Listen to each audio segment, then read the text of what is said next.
We are back for another Hoops Hype edition, and we have one of the high-flying sides in the South East Melbourne Phoenix playing host to the Illawarra Hawks.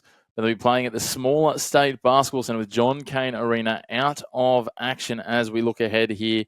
So certainly an interesting one for South East Melbourne, who, like Melbourne United last night, are now travelling around, reshuffling their home games, having to play them at a smaller venue here in the State Basketball Centre, somewhere they're not used to playing, up against the Illawarra Hawks, who are trying to make a late charge for a play-in berth. The Hawks now nipping at the heels of Tasmania, but they need to keep winning. They are 3 games behind with not a whole lot to play. But the Jack Jumpers have played a few more than they have, as have the Perth Wildcats, but the Wildcats look locked in.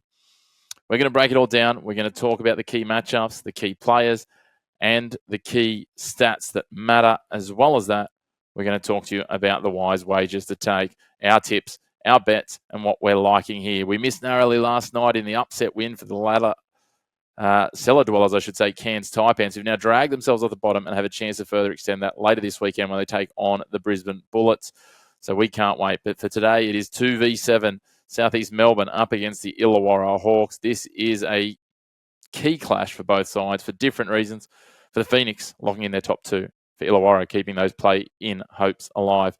Speaking of keeping things alive, keep us ticking along by hitting like on the video. Hit subscribe as well so you can stay tuned to the channel. And of course, you can follow us along on your favorite social media platforms, Instagram, TikTok, Facebook, and X at The Chris Mack Show.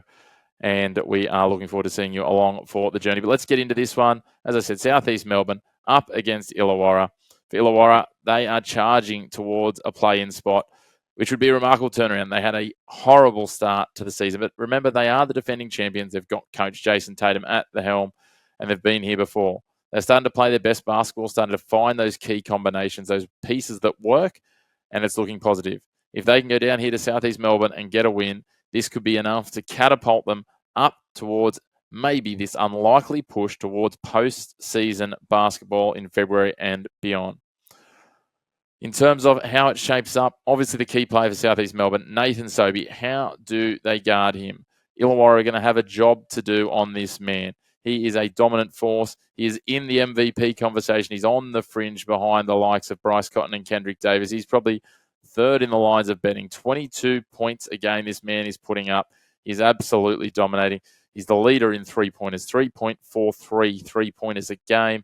He's in front of the likes of Bryce Cotton from that point of view. This is a team that loves offense, South East Melbourne, and they will continue to put it up. It'll be interesting to see how Geordie Hunter matches up against JaVale McGee. Those two will go toe-to-toe today. Very different sorts of players, those two big men. Really looking forward to seeing how that shapes for them. But as I said, these two teams, plenty of points in South East Melbourne.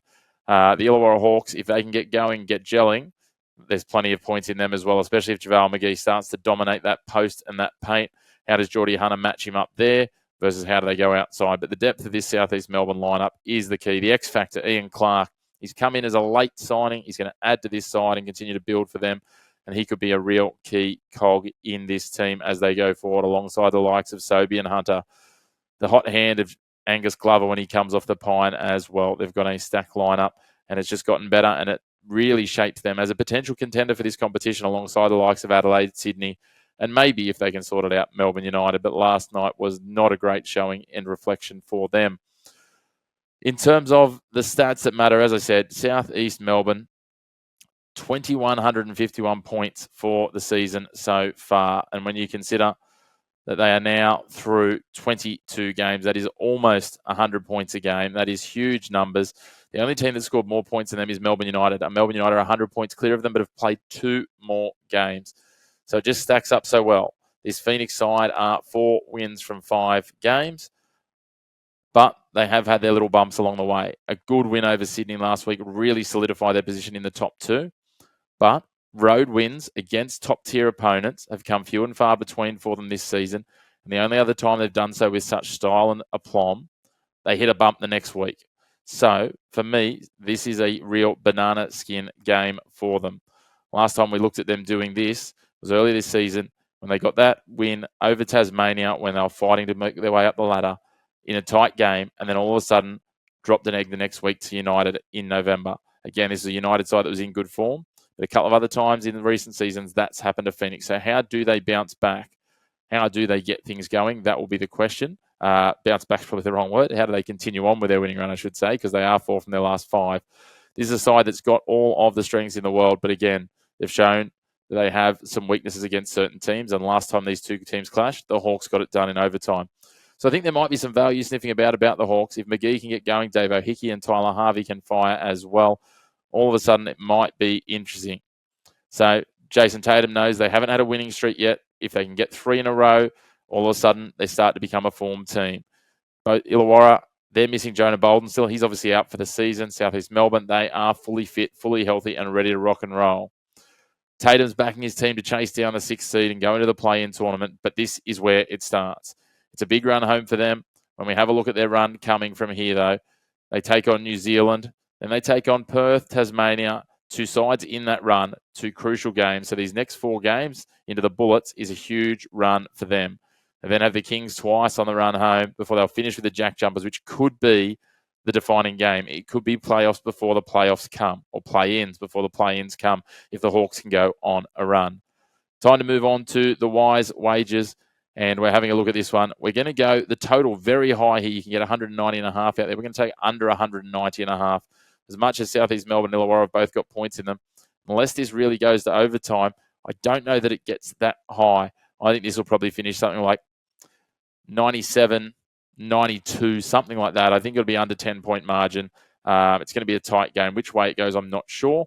You'd have to lean to South East Melbourne, but I think Illawarra are well and truly capable.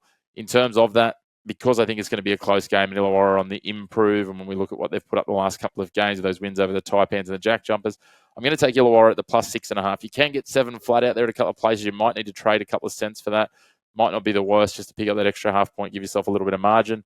But again, you can pick that up at minus 110 or $1.90 Australian odds.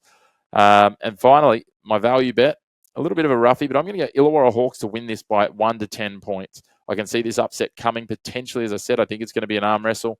So I'm going to go Illawarra 1 to 10. If they can stay with them in the early quarters, then they can put the foot on the throat and really grind this South East Melbourne side in. And you can get that at plus 310. So a bit of value there, certainly, if the Hawks can get it done and make it 3 in a row for the first time this season. But that's how we've pulled it down for the Wise wages. As always, bet with your head, not over it. Gamble responsibly, all those sorts of things. But we look forward to seeing you. No live stream tonight. We'll be back tomorrow night with a doubleheader. We'll also have our preview video for the 2 games as well tomorrow. So looking forward to that. But until next time, a big thank you to you for tuning into your home of the Black and White of Sports. No grey opinions here. Make sure to hit like and subscribe. Follow along on our social media channels. And we'll see you tomorrow night for some live watch-alongs. The doubleheader tomorrow night. Friday night hoops as our calendar shapes it. We've got the New Zealand Breakers up against the Sydney Kings from Spark Arena into Adelaide versus Tasmania. 2 big games with lots of meaning for them in terms of the play-ins, the playoffs, the top 2, and much, much more. We look forward to seeing you on the live watch-alongs. Plenty more content coming with the cricket and much, much more. The Ashes wrapping up, etc. And we'll talk to you again very, very soon on the Chris McPherson Show.